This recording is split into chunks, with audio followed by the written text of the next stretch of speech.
Bismillahirrahmanirrahim. Assalamualaikum warahmatullahi wabarakatuh.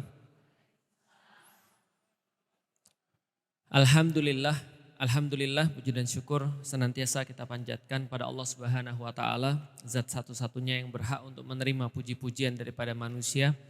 Tidak habis-habisnya kita mengagumi seluruh kenikmatan-kenikmatan yang Dia berikan kepada kita. Tidak habis-habisnya pula kita mencoba untuk menggunakan semua yang telah Dia karuniakan kepada kita untuk ketaatan. Karena kita tahu bahwasanya kehidupan kita ini hanyalah sementara untuk mengumpulkan bekal untuk kembali kepada Allah Subhanahu wa taala. Siapapun yang mengumpulkan bekal-bekal terbaik, insya Allah dia akan menjadi orang-orang yang beruntung nanti di yaumil kiamah. Menjadi orang-orang yang didekatkan kepada Allah, disayangi Allah, diurus oleh Allah dan dijaga oleh Allah di yaumil kiamah.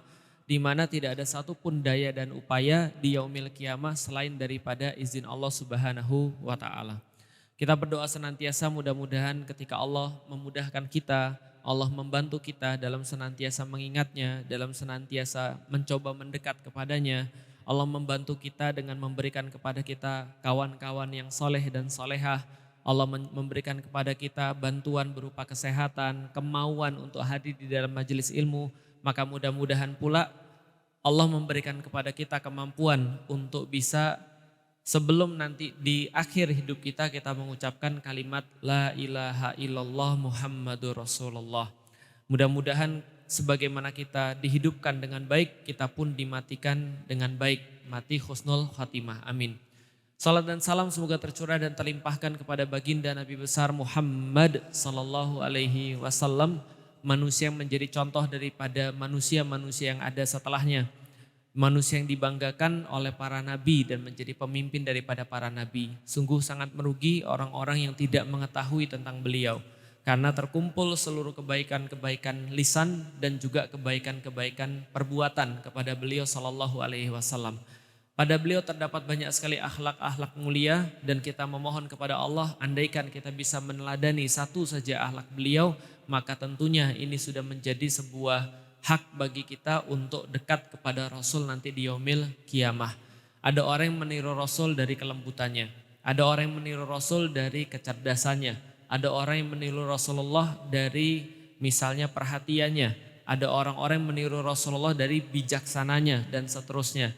Maka kita berharap kita termasuk umat Rasulullah Sallallahu Alaihi Wasallam yang bukan hanya mengaku sebagai umat Rasul, tapi juga mampu meneladani beliau, ittiba kepada Rasulullah Sallallahu Alaihi Wasallam. Alhamdulillah, Bapak Ibu yang insya Allah dirahmati Allah, pada hari ini kita berjumpa lagi dalam sebuah tema Better Family. Dan pada hari ini saya ingin berbagi kekhawatiran Bapak Ibu sekalian. Kenapa? Karena semakin hari kalau kita semakin lihat, ini sepertinya apapun yang dilakukan oleh para asatidz, misalnya apapun yang dilakukan oleh para guru, itu seolah-olah tidak memberikan dampak. Kenapa? Karena memang ada banyak hal yang memang kurang dalam urusan kita. Kita kan sudah membahas sampai dengan pada syariat, itu ya. Kita sudah sampai bahas pada amal-amal soleh. Tapi ternyata yang kita lihat akhir-akhir ini kira-kira yang bertambah banyak itu amal soleh atau amal salah. Saya ambil satu contoh aja. Sangat sedih hati saya ketika melihat pembulian baru-baru ini. Ini kan banyak sekali ya. Itu udah ada berapa video itu yang muncul ke saya, ada 3 atau 4 video. Yang seolah-olah kita lihat ini kok anak-anak kayak gak punya hati nurani. Ini kok anak-anak kayak gak punya perasaan. Apa sebenarnya yang diajarkan di rumah? Apa yang sebenarnya diajarkan oleh bapak ibunya sampai dia punya sifat kejam seperti itu? Karena gini Bapak Ibu sekalian, dulu ketika saya belum muslim pun itu saya tahu pembulian itu ada di sekolah. Saya ngerti yang namanya pembulian itu umum di sekolah. Sudah menjadi kebiasaan misalnya kalau kita lihat pembulian itu ya namanya kakak kelas itu pasti ganggu adik kelasnya. Kebanyakan, setidaknya itu terjadi pada saya ketika saya di sekolah. Tapi nggak sekejam itu Bapak Ibu sekalian. Jadi nggak sampai misalnya contoh ya, kalau misalnya senakal-nakal orang zaman dulu ketika saya SMP dan SMA itu ngebully orang misalnya, itu biasanya ngebully cuma pakai mulut aja. Pun kalau seandainya pakai tangan, itu kalau orang sudah nangis kita berhenti. Kenapa? Karena kalau orang sudah nangis kan yang mainkan perasaan kita sebagai manusia ya. Lah jangankan lihat manusia nangis. Kadang-kadang kita lihat hewan teriak-teriak aja kita nggak tega. Kadang-kadang ngelihat kucing misalnya. Kucing disiksa orang aja kita nggak tega, dipatahin kakinya lah. Atau kemudian lihat tikus dibakar aja kadang-kadang kita nggak tega. Pernah lihat ini pas lagi kurban.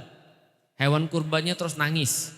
Itu aja kan kadang-kadang kita sudah nggak tega. Walaupun kita bilang ya ini untuk agama. Dan insya Allah hewan ini seneng kan gitu kan ya. Artinya kita itu kan punya sifat manusiawi. Punya sifat rasa hati nurani. Nah sekarang ini yang kita lihat nggak ada pada masyarakat.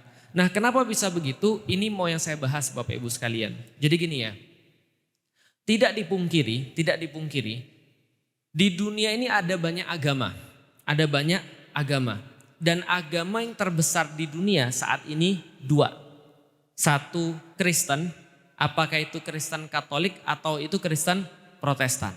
Tapi itu adalah Kristen yang pertama. Yang kedua adalah Islam. Yang pada hari ini Islam itu sudah hampir sama. Dan diprediksi nanti pada tahun 2050 itu sama antara pemeluk Islam dan pemeluk Kristen. Karena pemeluk Islam itu naiknya sangat cepat. Dalam satu penelitian yang diadakan oleh Pew Research, itu dia mengatakan bahwa Islam is the fastest growing religion all over the world. Dia bilang bahwasanya Islam ini adalah agama yang paling besar peningkatan pemeluknya di seluruh dunia. Itu kata mereka di Pew Research. Jadi Islam itu naik, Kristen itu stagnan cenderung turun. Jadi tetap cenderung turun. Tapi ada dua agama yang paling besar di dunia. Satu apa? Kristen, yang kedua adalah Islam. Nah, kenapa dua agama ini bisa jadi agama yang paling besar di dunia? Jawabannya sederhana. Jawabannya adalah orang ketika masuk ke dalam agama Kristen dan masuk ke dalam agama Islam tanpa bicara benar atau enggak benar ya. Kita belum bicara benar atau enggak benar. Tapi orang merasa bahwasannya ketika orang masuk dalam agama Kristen atau Islam itu dia bisa berkembang. Dia bisa jadi lebih baik. Dia bisa jadi lebih lembut, dia bisa jadi lebih perhatian, dia bisa jadi lebih jujur, dia bisa jadi lebih kuat dalam menghadapi kehidupan. Itu yang orang cari dari agama. Makanya Kristen dan Islam itu pemeluknya banyak. Kenapa pemeluknya banyak? Karena menarik. Paham sampai di sini? Kita belum bahas tentang benar atau salah ya. Yang kita bahas adalah tentang kenapa Kristen itu banyak pengikutnya, kenapa Kristen itu banyak pengikutnya. Andaikan agama Kristen atau agama Islam itu ketika orang ngelihat orang-orangnya nyebelin semua, kira-kira mau nggak mereka masuk dalam agama Kristen? Ya nggak mau. Yang mereka lihat masuk agama itu senang, masuk agama itu nggak stres, masuk agama itu punya komunitas. Bahkan ada orang-orang yang oportunis pengen masuk agama juga bisa. Misal ya, saya nggak bilang semuanya, tapi ada di kalangan yang saya lihat dulu ada orang-orang masuk Kristen itu gara-gara apa? Gara-gara dia pengen dapat sekolah yang bagus. Pindahlah dia dari agama lain, Buddha misalnya, Hindu misalnya, pindah ke agama Kristen biar masuk sekolahnya bisa murah. Karena sekolah-sekolah bagus itu sekolah Kristen. Artinya ada apa? Manfaat. Ada sesuatu yang dia dapatkan ketika dia masuk dalam agama itu. Andaikan tidak ada kebaikan yang dia dapat ketika dia masuk dalam agama itu, niscaya Kristen dan Islam gak akan tersebar sebanyak dan secepat itu. Bisa dipahami ya? Kan agama sebelum Islam Kristen. Kenapa dia bisa nyebar secepat itu? Karena ada manfaat, karena ada kebaikan. Misal, dulu ketika Yesus ngajarin, apa yang Yesus ngajarin? Yesus ngajarin sama kayak agama-agama yang lain. Isa, Yesus ngajarin jujur, berbuat baik kepada orang tua, jangan berkata kasar, jangan berzina, jangan kemudian merugikan orang lain dan seterusnya. Ajaran-ajarannya ajaran-ajaran baik. Makanya betul kalau dikatakan semua agama ngajarin baik. Betul, siapa yang nyalain? Semua agama yang ngajarin baik. Bahkan orang gak beragama pun ngajarin baik gak? Ngajarin baik juga. Nenek saya itu agamanya Buddha, tapi saya gak tahu agama aslinya apa. Tapi yang dia bilang apa? Lik, hidup kita tuh jangan nyusahin orang lain, jangan disusahin orang lain juga. Itu kan ajaran baik. Ya enggak? Ya enggak? Berarti artinya di dalam agama itu semuanya ngajarin kebaikan itu betul. Walaupun belum tentu semuanya benar. Lalu apa bedanya antara baik dan benar? Kita sudah jelasin kemarin. Kita ulangi lagi. Bedanya dengan baik dan benar adalah baik itu bermanfaat di dunia tapi belum tentu antum selamat di akhirat. Itu itu urusan benar kalau selamat di akhirat. Kalau selamat di dunia itu urusannya baik. Seperti yang saya ceritain kemarin, ada berita bagus, ada berita baik, dan ada berita benar, kan gitu kan ya. Berita bagusnya teman kita nikah, itu berita bagus. Kita nikah itu berita baik, tapi nikahnya sama LGBT, nah itu nggak benar namanya. Nah berita yang benar adalah nikahnya sama ya lawan jenis, kan gitu kan ya. Balik lagi. Artinya kalau seandainya agama itu orang masuk nggak mengubah dirinya, atau dia berada di dalam satu agama itu, dia tidak menjadi lebih baik menurut orang-orang, maka orang-orang kayak gini ini bisa dikatakan dia sebenarnya tidak dapat efek apapun dalam agama. Bisa dipahami ya? Apalagi mirisnya kadang-kadang orang-orang itu kan iseng. Wah itu pelaku pembulian di Cilacap ternyata juara tilawah. Ternyata juara silat. Lantas apa kata orang-orang? Bener kan? Ternyata baca Quran belum tentu dia baik. Ujung-ujungnya orang gak baca Quran. Lah baca Quran aja belum tentu dia baik. Apalagi gak baca. Nah tapi bisa dilihat di sini. Lihat ya, berarti tilawahnya itu dia paham atau tidak? Gak paham. Berarti dia itu Islam, tapi Islam tuh gak mengubah dia. Dia Islam, tapi Islam itu tidak bermanfaat bagi dia sehingga dia tidak bisa menunjukkan sebuah hal yang harusnya muncul dari Islam. Bisa dipahami gak kira-kira maksudnya? Contoh kayak gini ya, contoh ya. Kenapa ada orang pengen masuk Islam pada zaman dulu? Kira-kira kenapa? Ada yang tahu gak? Karena manfaat Ustadz. Iya, misalnya manfaatnya apa? Misal, kenapa para budak-budak zaman dulu itu mereka dengan senang hati untuk masuk ke dalam agama Islam? Karena Rasulullah bilang pada mereka, gak ada bedanya anak Adam. Anak Adam itu gak ada bedanya, semua dari keturunan anak Adam. Tidak dibedakan karena kehormatan keluarganya. Tidak dibedakan karena hartanya. Tapi yang dilihat cuma hatinya. Takwanya yang membuat dia jadi istimewa. Maka di dalam Islam kita kenal bahwasanya sesungguhnya yang paling mulia di antara kalian adalah orang yang paling bertakwa. Maka budak-budak merasa kalau gitu kita Islam aja. Kenapa Islam aja? Di agama yang lain kita tetap jadi budak. Di dalam Islam kita setara, kan gitu kan ya. Kenapa kita nggak jadi seorang muslim aja? Kenapa zaman dulu cewek-cewek, ibu-ibu, perempuan-perempuan itu senang sama Islam? Karena Islam ngasih mereka benefit. Islam ngasih mereka keuntungan. Apa keuntungannya? Di dalam agama lain gue jadi warisan. Di dalam agama yang lain gue nggak dapat warisan, malah jadi warisan. Di dalam agama Islam gue dapat warisan, lah mendingan Islam lah. Bisa dipahami ya? Di dalam agama yang lain perempuan cuma jadi objek. Di dalam Islam perempuan tuh ratu di dalam rumah. Maka lebih baik saya masuk Islam. Maka Islam punya benefit. Artinya apa? Penerapan syariat Islam itu harusnya membawa kepada kebaikan. Sekali lagi saya ulangi. Penerapan syariat Islam itu harusnya membawa kepada kebaikan. Sebaliknya, kalau syariat Islam tidak diterapkan, ya jadinya begini ini. Jadinya ada orang ngebully, jadinya ada orang nyakitin orang tanpa ada hati nurani dan segala macam. Padahal di dalam Islam ya, coba bayangin kalau syariat ditegakkan. Orang tua ngajarin anaknya, nak kamu itu sudah gede, tanganmu itu bukan untuk nyakitin orang. Jangankan nyakitin orang di dalam Islam. Kamu bawa pisau aja, pisaumu tuh gak boleh dihadapkan pada temenmu walaupun main-main. Artinya mengancam aja gak boleh. Jadi kalau bawa pisau itu dia harus taruh di bawah. Atau kalau gak megang yang benar supaya temennya gak merasa terancam. Kalau kamu mukul orang nak, darah keluar setetes itu lebih rusak daripada rusaknya seluruh manusia. Kenapa? Karena Islam benar-benar menjaga yang namanya kehidupan manusia. Kalau kita ngajarin anak kita jangan mukul orang. Misalnya kita ngajarin anak kita harus hormat sama orang, lisannya yang baik. Ini kan semua bagian daripada syariat Islam. Kalau seandainya orang-orang itu diajarin, tentunya mereka akan jadi yang baik. Tapi masalah kan tidak. Masalahnya adalah ketika di satu negeri itu tidak diatur dengan syariat Islam, dia pasti diatur dengan syariat yang lain. Bisa dipahami gak Bapak Ibu sekalian? Ini saya kasih tahu ya. Nih, syariat Islam itu ada 3 level. Ada berapa level? 3. Level pertama level individu. Level pertama level apa? Individu. Level yang kedua itu level masyarakat. Level apa? Masyarakat. Level yang ketiga level negara. Level apa? Negara. Kita lihat ya, gimana maksudnya Islam tuh punya 3 level. Yang harus kita sepakat Allah sampein kepada kita. Di mana ada penerapan syariat saya, di situ saya kasih keberkahan. Betul atau betul?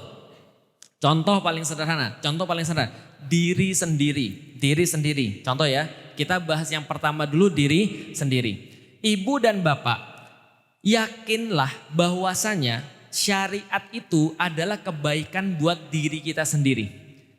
Andaikan tidak ada orang yang muslim, andaikan di sekeliling kita bukan muslim pun, kalau kita melaksanakan syariat itu kebaikan buat diri kita sendiri. Oke, contohnya. Pernah dengar ada suami kerajingan main judi slot? Pernah? Jual motor, jual mobil, lalu kemudian ngambil duit istrinya, ibunya dan segala macam. Banyak zaman sekarang? Banyak. Di Indonesia paling banyak korban judi slot. Kenapa paling banyak korban judi slot? Karena nggak mikir. Karena pikiran dia kayak gini. Pikiran dia, kalau gue main judi gue bisa kaya. Kan gitu. Kenapa dia bisa mikirnya nggak panjang? Karena dia nggak pernah ibadah. Karena dia nggak pernah menjalankan syariat. Sederhana, misal sholat. Sholat itu kalau kita lakukan dengan benar, sholat itu untuk Allah. Sholat itu karena Allah. Tapi kalau kita lakukan dengan benar, kira-kira ada efek untuk dirinya sendiri nggak? Ada. Pertama, ngelatih kedisiplinan. Bahwasanya sholat itu 5 waktu. Dia latih diri dia disiplin. Kalau misalnya dia tahu dia kerja di Jakarta, lantas dia mau pulang, pulangnya ke Bogor. Dia pulang kantor jam 5 teng dan dia tahu bahwa di jalan dia pasti akan kena macet, maka dia akan perhitungan gimana caranya saya bisa sholat maghrib di jalan. Kan gitu. Oh kayaknya nggak nyandak kalaupun sampai rest area penuh. Lebih baik saya tunggu maghrib dulu di kantor, habis maghrib saya baru pulang. Telepon istrinya, maaf ya Dek, saya pulangnya agak telat. Kenapa? Karena saya mau sholat di kantor. Disiplin. Orang yang disiplin itu nggak mudah hancur hidupnya. Kenapa? Karena kedisiplinan itu akan membentuk dia. Bangun jam 4 pagi, lalu kemudian lapor lagi ke Allah jam 12, lapor lagi ke Allah ba'da matahari tergelincir. Ba'da matahari turun, lalu kemudian lapor lagi ke Allah menjelang gelap, lalu lapor lagi ke Allah setelah gelap. Itu semua disiplin. Selain disiplin apalagi yang dilatih? Sabar. Menjalankan sholat itu harus sabar. Harus apa lagi? Harus kuat. Kuat juga dilatih. Harus apa lagi? Jujur. Itu juga dilatih. Gak sadar kan kalau sholat itu ngelatih kita jujur? Dalam sholat kira-kira bisa gak orang tahu kita baca Al-Fatihah atau enggak kalau pas lagi sholat jamaah? Atau pas lagi zuhur atau lagi asar? Enggak. Anak-anak saya itu nggak ada yang tahu, saya pun nggak tahu. Walaupun kadang-kadang kita bisa tahu, kadang-kadang sholatnya kok cepet banget, Fatihahmu bacanya seperti apa, maka kita nasihatin. Nah, yang namanya sholat itu karena Allah, bukan karena bapak ibumu. Bapak ibumu bisa nggak lihat, bapak ibumu nanti mati. Tapi kalau seandainya kamu sholatmu itu karena Allah, maka kamu akan baca meskipun nggak ada yang ngelihat. Sholat ngelatih jujur. Setidaknya jujur kepada diri sendiri. Sholat ngelatih apa? Adil. Sholat ngelatih apa? Mikir dan seterusnya. Kalau orang sholatnya bagus, maka bagus seluruh kehidupannya. Maka benar ulama-ulama bilang, kalau hidup kita rungkat katanya, kalau misalnya hidup kita hancur katanya, maka yang pertama kali diperbaiki itu adalah sholat.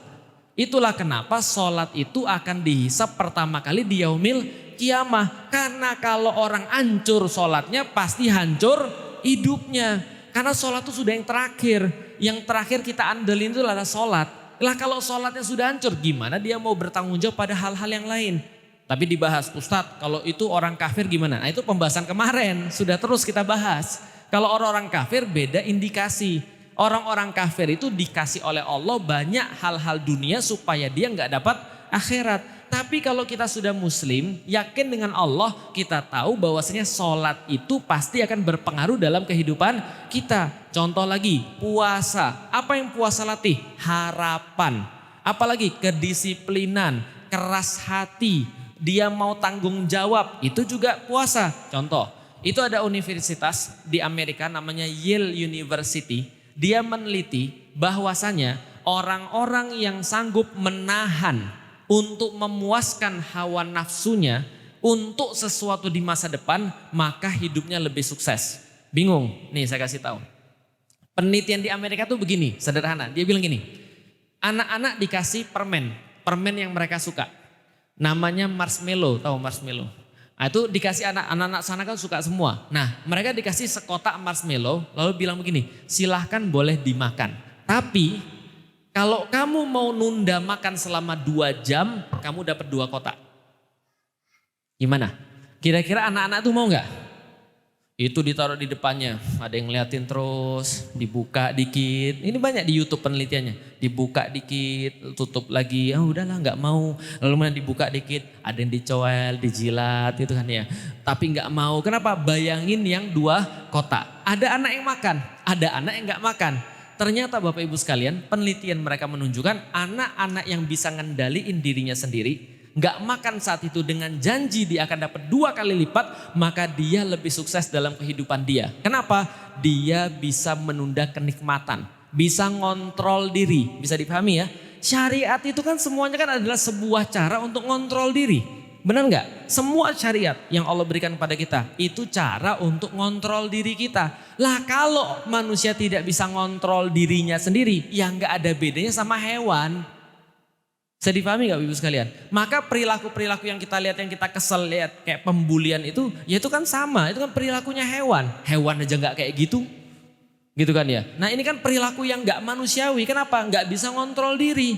Nah pertanyaannya, kalau individunya dia sholat, dia puasa benar, dia lakukan syariat-syariat Allah secara karakter kira-kira lebih bagus atau lebih jelek daripada orang yang lain?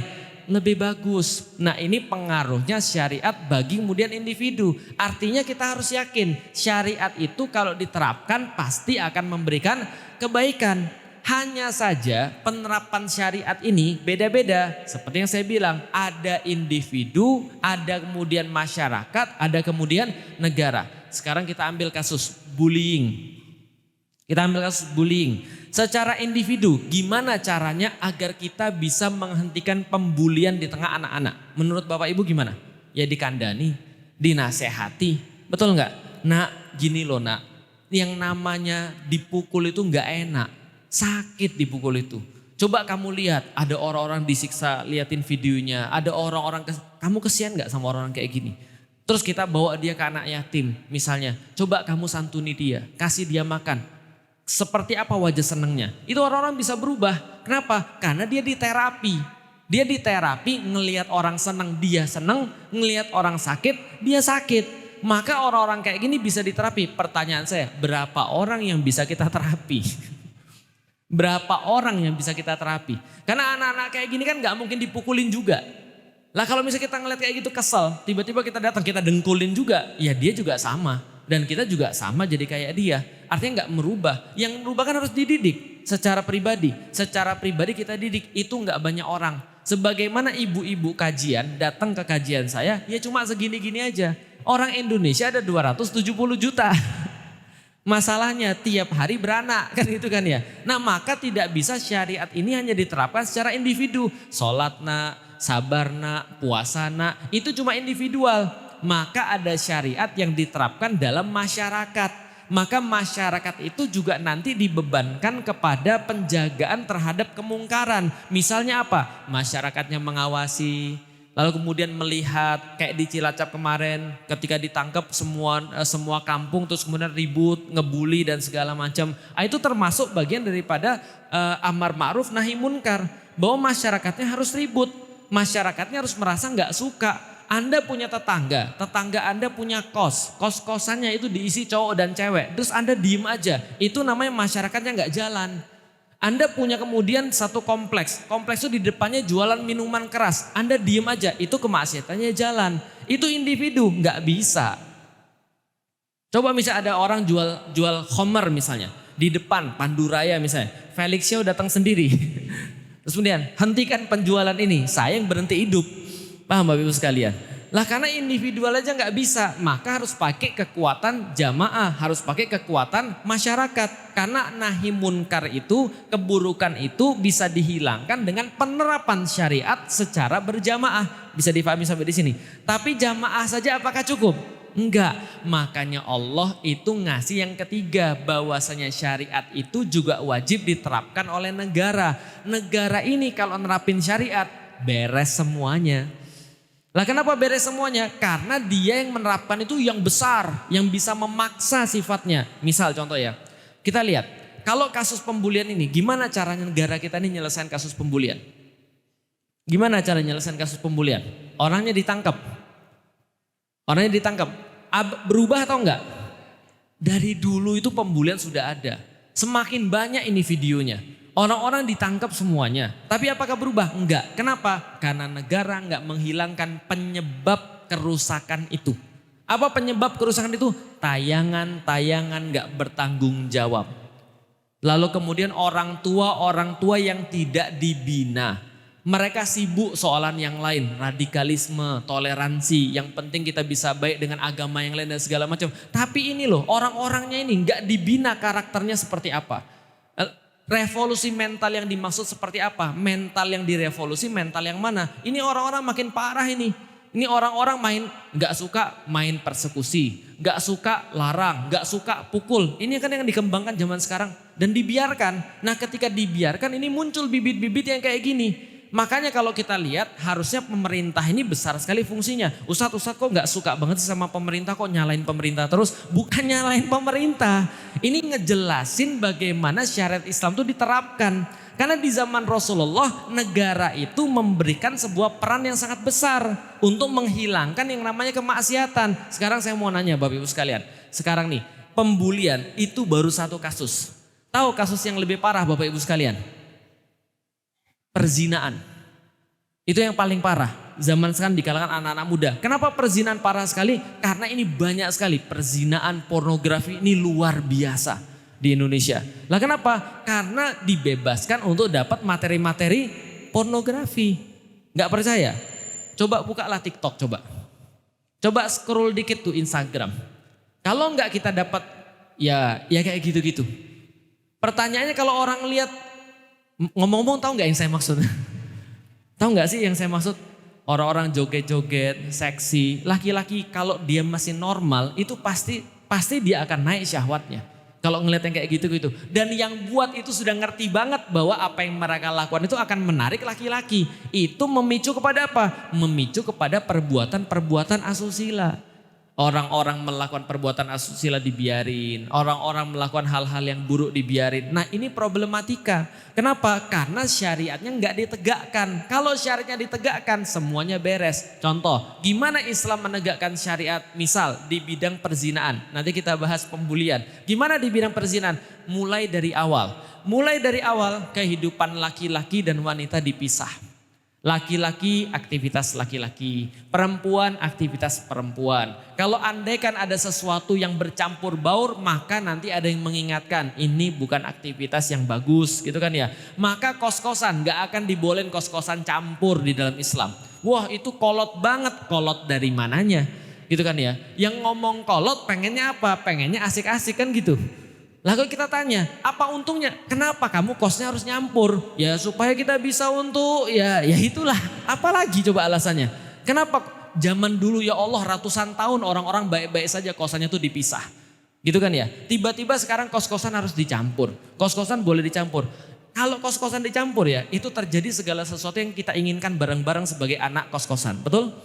Kos-kosan dicampur jadi satu, WC-nya satu, kan gitu kan ya. Lalu kemudian pas lagi mau masuk WC, ada yang keluar kan gitu.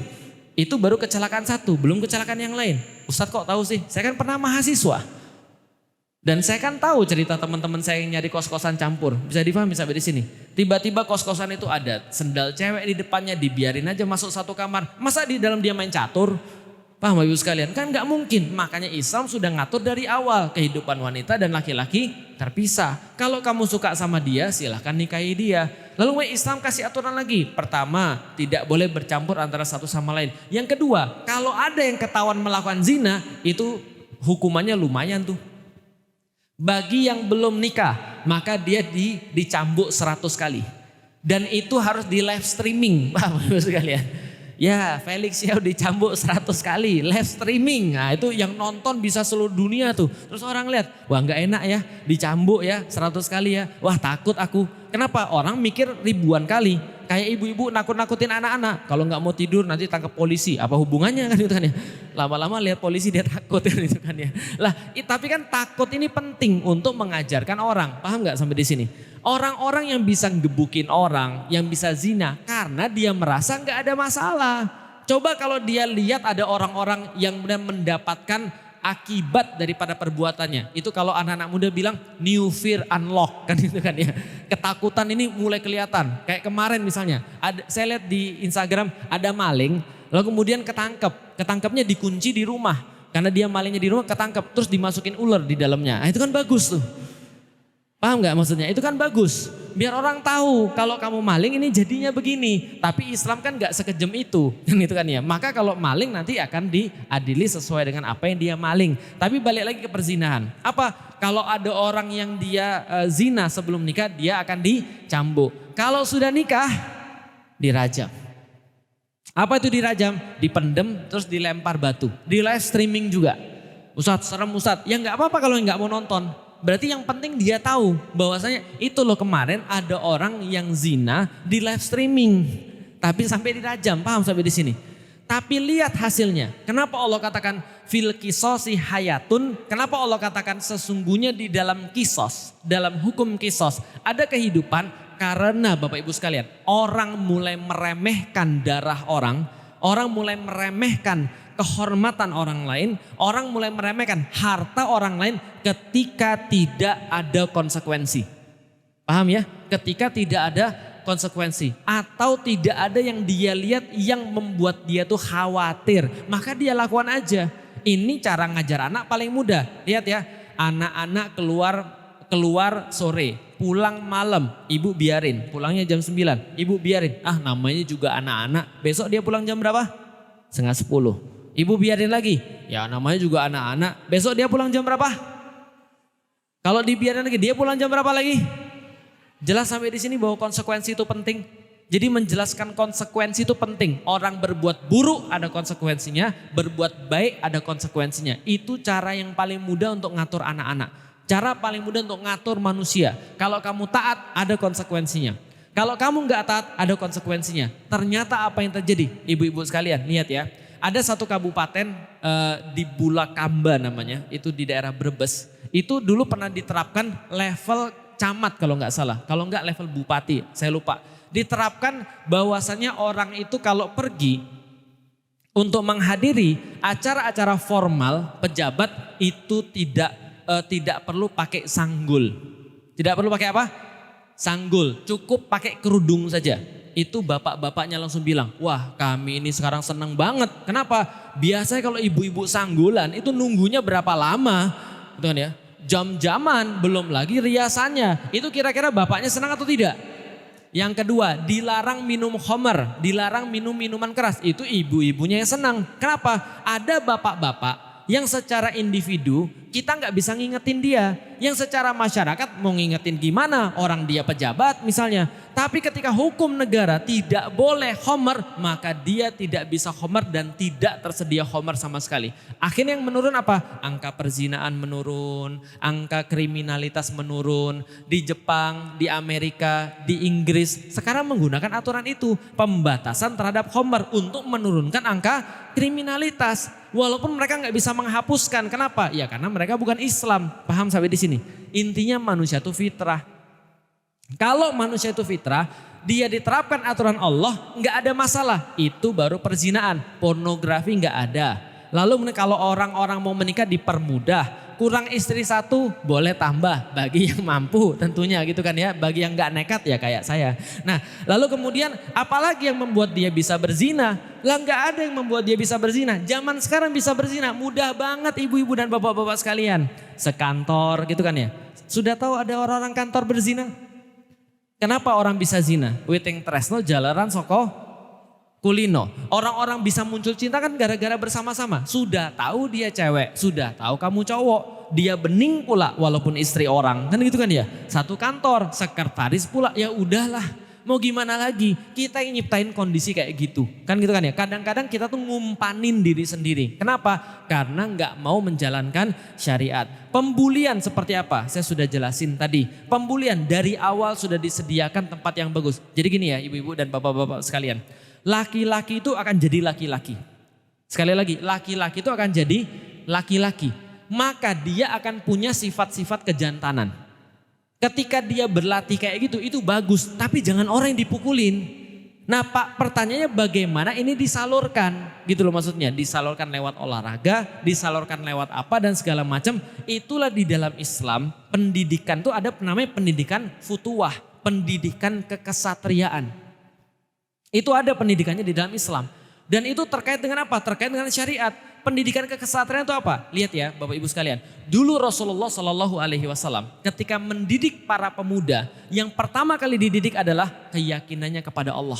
Bukan sains. Bukan apa lagi? Bahasa Indonesia. Bukan juga apapun, tapi akhlak. Adalah sebuah keyakinan bahwa Allah itu senantiasa ngelihat dia. Ibnu Abbas, sini. Coba ya. Nanti kalau kamu mintanya hanya pada Allah. Karena kalau Allah mau ngasih kamu, nggak ada yang bisa menghalanginya. Dan kalau Allah mau nggak ngasih kamu, nggak ada yang bisa ngasih kamu. Kan gitu kan ya? Ini kan pendidikan futuwah. Apalagi pendidikan futuwah? Kejujuran, ngomong yang baik. Tahu nggak Bapak Ibu sekalian? Didik kayak gini, itu lebih susah daripada mendidik matematika. Karena matematika kalau salah bisa tapi kalau akhlak bisa dilihat? Enggak. Saya berapa kali mendidik anak-anak saya. Kalau misalnya ngomong gak boleh bohong. Abi gak suka kalau kamu bohong. Kalau kamu salah, Abi gak apa-apa. Kalau bohong itu dosa. Bisa paham sampai di sini. Salah tuh gak apa-apa. Contoh misalnya. Ini salah satu contoh ya. Saya mau cerita bagaimana cara pendidikan. Pagi tadi saya sholat. Saya sholat karena lebih cepat komatnya saya dapat rokaat kedua. Saya dapat rokaat kedua, anak-anak saya nyusul di belakang. Anak saya yang kedua ini agak spesial. Dia suka keliling-keliling dulu pakai sepeda. Baru sampai ke masjid. Saya udah bilang jangan keliling-keliling, udah langsung ke masjid aja. Oke, saya sudah sholat, masuk rokaat kedua, saya sholat. Pas ruku dia masuk. Dia masuk, dia sholat. Oke, setelah dia sholat, lalu kemudian setelah selesai, saya tambah 1 rokaat, karena kurang 1 rokaat, dia nambah 1 rokaat juga. Ini perbedaan fikih ya. Tapi saya mau ngasih tahu yang saya ambil adalah kalau Fatihah nggak dibaca sebelum ruku itu berarti sholatnya belum dapat 1 rakaat. Itu yang saya ambil. Itu perbedaan fikih yang lain ya itu terserah Bapak Ibu sekalian. Tapi saya ngajarin anak saya kalau kamu belum dapat Fatihah itu nggak sholat. Itu nggak ada rakaat. Paham sampai di sini? Setelah pulang saya tanya, kamu tadi sholatnya berapa rakaat? 2 Bi. Nambahnya berapa rakaat? 1 Bi. Kok nambah 1? Iya kan tadi kan masuknya pas ruku. Saya nanya, kamu dapat Al-Fatihah? Dia bilang dapat. Saya tanya lagi, gimana caranya baca Al-Fatihah secepat itu? Dia bilang ya bisa aja dapat. Kamu yakin kamu dapat? Setelah dia bilang dapat saya bilang, kalau salah gak apa-apa. Kita tinggal benerin sholatnya tinggal diulang. Bisa dipahami ya? Tapi bohong itu dosa yang lain. Paham sampai di sini? Enggak, kok sholat, kok baca Al-Fatihah. Terus saya bilang, sekarang coba praktekin gimana caranya baca Al-Fatihah secepat itu. Karena saya di situ saya ruku, saya lihat kamu di belakang, kamu datang baru ruku. Lalu kemudian dia bilang, iya belum, tapi kok nggak mau dibilang bohong. Paham sampai di sini? Saya bilang, ya itu masalahmu jadi 2. Pertama bohong, kedua ngeyel, paham Ibu sekalian? Nah tapi yang pengen saya kasih itu adalah pendidikan semacam ini penting. Bahwa anak-anak itu harus ngerti bahwasanya salah itu normal. Yang gak boleh adalah bohong. Karena itu salah satu akhlak yang kita ajarkan pada mereka. Allah lihat, Abi bisa jadi gak lihat. Nah kalau orang-orang sudah dididik seperti ini. Lalu ketemu teman, Bo ya kalau punya dibagi temennya. Setelah dia bagi kita tanya, gimana temennya senang gak? Iya tadi dia senang kok bagi. Nah itu dia jadi mau berbagi. Setelah dia berbagi, lalu kemudian kita lihat, kamu pernah dipukul orang, rasanya gimana? Gak enak. Pernah dihina orang, rasanya gimana? Gak enak. Jangan lakukan hal yang sama.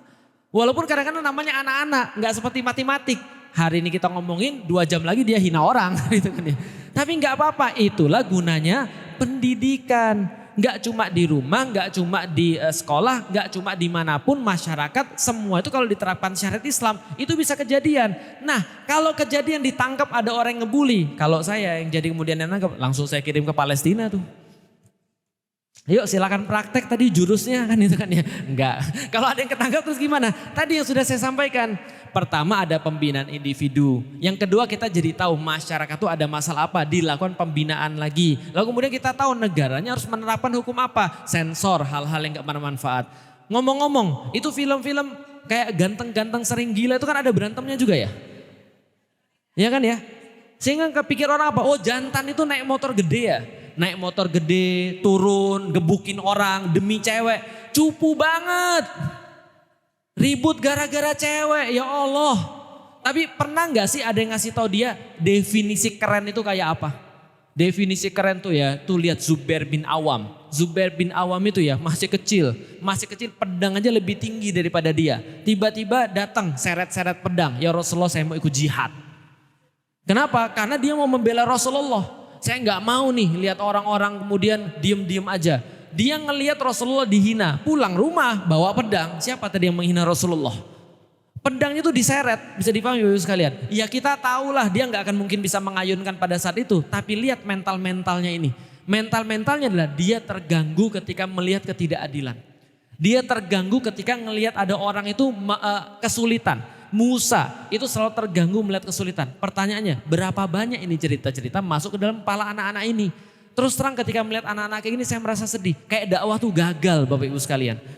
Karena anak-anak ini gak follow saya pastinya. Anak-anak ini pasti gak tahu siapa saya. Kalaupun tahu mungkin dia taunya Felix itu adalah ustadz radikal gitu kan. Mungkin diajak berantem juga. Nah tapi yang jelas adalah Bapak Ibu sekalian, yang namanya syariat itu kalau ditegakkan itu ngasih kebaikan bagi semua. Nah sekarang kita jadi tahu kenapa Islam tuh mandek.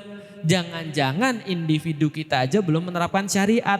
Di rumah kita kenapa problem rumah tangga? Karena bisa jadi kita belum mau menerapkan syariat dalam kehidupan kita. Dan syariat itu gak banyak Bapak Ibu sekalian. Syariat itu dikit banget. Coba sehari-hari apa sih syariat Allah dalam kehidupan kita? Dikit banget. Paling Allah cuma nyuruh kita sholat subuh tadi kan ya. Sholat subuh pagi, zikir pun sunnah gitu kan ya. Apalagi yang paling banyak syariat itu pada kehidupan kita itu akhlak. Karena akhlak itu adalah hasil penerapan syariat. Contoh, syariatnya Allah nyuruh sabar. Nah, akhlak sabar tuh kayak gimana diterapkannya? Allah nyuruh kemudian harus yakin dengan Allah. Nah, yakin dengan Allah tuh kayak gimana akhlaknya? Nah, itu yang kita pelajari sehari-hari. Tapi yang jelas ibu-ibu sekalian harus tahu bahwasannya Allah menjamin di dalam Al-Quran. Kalau syariat tidak diterapkan, Allah katakan fa innalahum ma'isyatan dongka. Maka bagi mereka penghidupan dunia yang sempit. Apa itu penghidupan dunia yang sempit? Tuh lihat video pembulian. Rasanya gimana hati kita? Rasanya gimana tuh dada kita? Nyesek gak? Itu namanya ma'isyatan dongka. Itu namanya rasa sesak di dunia itu adalah ketika kita tuh gak bisa napas ketika ngeliat kayak gitu. Ketika kita ngelihat ada orang maksiat gak bisa napas kita rasanya kenapa? Kok tega? Gitu kan ya. Ada orang tua mohon maaf berbuat tidak baik terhadap anaknya sendiri asusila. Kita kok mikir sesak dada kita. Paham gak sih maksudnya? Lihat kemudian ada orang masukin pesantren. Harapannya anak ini jadi ulama. Anak ini jadi orang baik. Anak ini jadi orang yang ngerti agama. Tiba-tiba di sana dizinain. Rasanya gimana? Sesak hati kita. Kenapa? Kita bayangin gimana orang tuanya. Kan gitu kan ya. Nah ini semua kenapa? Hasil tidak diterapkannya syariat. Pertanyaannya, Ustadz emang di pesantren tidak diterapkan syariat? Maka Bapak Ibu harus tahu dulu mana syariat dan mana bukan syariat. Kalau ibu-ibu tahu mana syariat dan mana bukan syariat, ibu-ibu stres kayak saya. Saya tuh masuk Islam, saya tenang karena punya agama yang benar. Saya tenang ketika sudah menyembah Allah Tuhan yang benar. Tapi stres, greget. Kenapa? Karena syariat Allahnya dicampakkan di mana-mana. Bisa dipahami ya? Mau contoh. Rasul katakan, orang yang makan riba, misal ya, itu lebih buruk dosanya daripada menzinai ibu kandung sendiri. Coba, ada nggak yang kebayang di sini? Bapak-bapak ada yang kebayang menzinai ibu kandungnya sendiri? Nggak ada. Nggak ada, bahkan kita nggak bisa bayangin bagaimana dosa itu. Tapi ternyata diterapkan. Allah sudah bilang salah, Allah sudah bilang nggak boleh, kita masih mau. Bisa dipahami ya? Itu baru satu contoh, belum yang lain dalam kehidupan sehari-hari. Yang baik jadi buruk, yang buruk jadi baik. Tapi ya sudahlah, yang penting pelan-pelan. Kalau individu kita sudah menerapkan aturan Allah dan kita latih diri kita walaupun tidak mungkin sempurna, kita latih diri kita terus-menerus menerapkan aturan Allah, maka nanti ada jamaah yang mau untuk menerapkan aturan-aturan Allah. Kalau sudah ada jamaah yang mau menerapkan aturan-aturan Allah, mudah-mudahan Indonesia balik lagi kayak dulu. Dulu itu Indonesia itu banyak dipengaruhi oleh para ulama. Maka budaya-budaya kita sampai saat ini itu banyak kan Islami. Tapi sayangnya tinggal budayanya aja, Islaminya hilang. Contoh misalnya Maulid misalnya. Itu kan banyak masalah kan kemarin kan ya. Ustadz, Maulid halal atau haram? Ya terserah Anda mau memaknai yang mana. Tapi saya perlu jelaskan dulu, Maulid itu dulunya adalah ulama-ulama bawa ke Indonesia.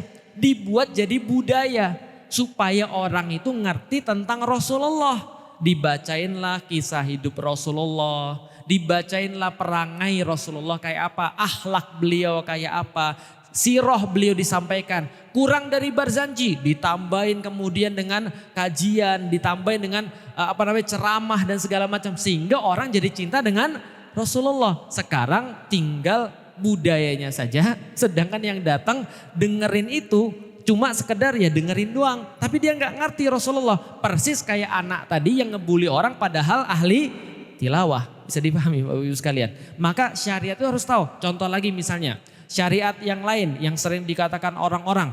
Ziarah kubur misalnya. Boleh atau enggak? Terserah Bapak Ibu ngambil hukumnya. Yang jelas saya cuma mau ngasih tahu bahwasanya orang-orang zaman dulu, ulama-ulama zaman dulu itu sering kemudian nyontoin ziarah kubur supaya orang tahu kita tuh bakal masuk ke sana. Kita tuh bakal mati. Maka persiapan itu harus maksimal. Bukan melakukan hal-hal yang lain. Sekarang ziarah kuburnya dapat tapi esensinya tidak. Kenapa? Syariatnya tidak diterapkan. Bisa difahami Bapak Ibu sekalian. Nah ini adalah tentang syariat. Intinya ini Bapak Ibu sekalian. Di dalam keluarga dulu kita mulai. Coba ajak pelan-pelan. Istri kita, suami kita, ajak pelan-pelan. Gimana caranya agar mereka tuh mau menerapkan syariat dalam kehidupan mereka. Kalau kita sudah terapin yang wajib-wajib, ibarat perahu kita nggak bakal tenggelam. Kalau kita sudah terapin yang wajib-wajib. Kalau kita terapin yang wajib, maka perahu kita nggak bakal tenggelam. Tapi bagi yang mau perahunya lebih cepat, bagi yang mau perahunya lebih nyaman, bagi yang mau perahunya lebih bagus, ya sediakan yang sunnah-sunnah. Itu tambah bagus lagi tuh keluarga kita. Maka dihiasilah rumah tangga itu dengan puasa sunnah, dengan zikir, dengan baca Quran misalnya, dengan aktivitas-aktivitas sunnah yang lain. Itu pasti ada kebaikan bagi keluarga. Kenapa? Ibu, bapak. Kenapa orang zaman dulu bilang syariatnya begini? Kenapa orang bilang syariatnya begini? Lihat ya, kita sudah belajar tentang iman, kita sudah belajar tentang syariat. Betul? Ibarat ibu punya anak 20 misalnya. Banyak kan Ustadz? 10. Ibu punya anak 10. Sayang sama semuanya? Sayang. Betul sayang sama semuanya? Oke, itu namanya iman. Ibu akan kasih makan 10-10-nya. Walaupun ada yang bandel dan ada yang tidak. Ada yang baik, ada yang belum baik. Tapi 10-10-nya anak ibu. Betul ya? Ibu akan kasih makan semuanya. Tapi pertanyaan saya, ada satu anak yang dia begitu perhatian. Belum disuruh kerjain tugas, sudah selesai. Oh sudah mandi, padahal belum disuruh gitu kan ya. Oh sudah ngerjain PR, padahal belum disuruh. Terus dia buat gambar, ini Umi. Itu kan ya, ini saya lagi sama-sama Umi, dikasih ke ibu senang. Terus kemudian dia bilang, Umi lagi capek ya, dipijitin dan segala macam gitu kan ya. Oke, pertanyaannya, kalau ibu punya rezeki yang lain, yang kepikir yang mana? Yang kayak gitu, yang spesial atau yang enggak spesial? Walaupun semuanya dikasih, paham sampai di sini? Itu namanya syariat. Syariatnya itu tetap dilakukan. Walaupun tetap Allah akan ngasih kepada semuanya. Tapi syariat itu akan membuat Allah lebih perhatian pada seseorang.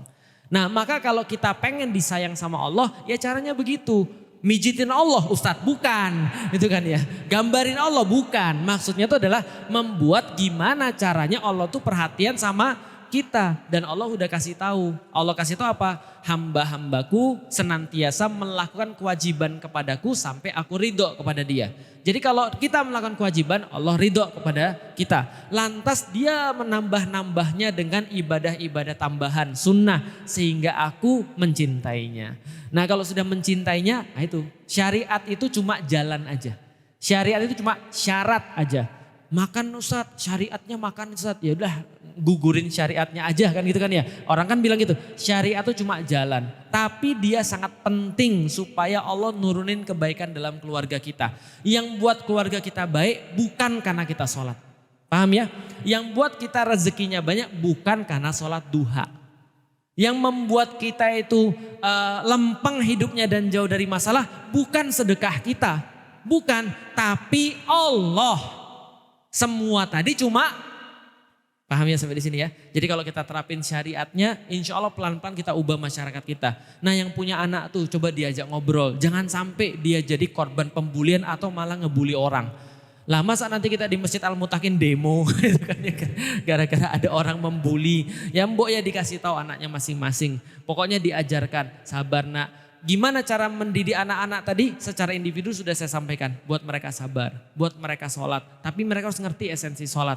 Kasih tahu bahwasannya digebukin tuh gak enak. Kasih tahu bahwasannya membuat orang sedih tuh gak enak. Pas dia lagi merasa sedih, kasih tahu. Gak enak kan rasa sedih? Gimana kalau ada orang bantu kamu? Aku senang mah. Nah itulah kalau kamu juga bantu orang. Coba ajak mereka pergi ke anak yatim. Kasih makan anak-anak yatim. Ngeliatin mereka sebetapa bahagianya orang-orang yang ditolong sama orang lain. Niscaya itu akan jadi candu bagi mereka untuk nolong orang yang lain lagi. Bagi sama orang dan seterusnya. Nah kalau itu kita lakukan, syariat semua kita terapkan. Insya Allah anak-anak kita jadi anak-anak yang soleh dan soleha. Walau alam ini yang bisa kita sampaikan pada kajian kita. Silahkan kalau ada yang mau tanya jawab, sebelumnya kita serahkan pada panitia terlebih dahulu.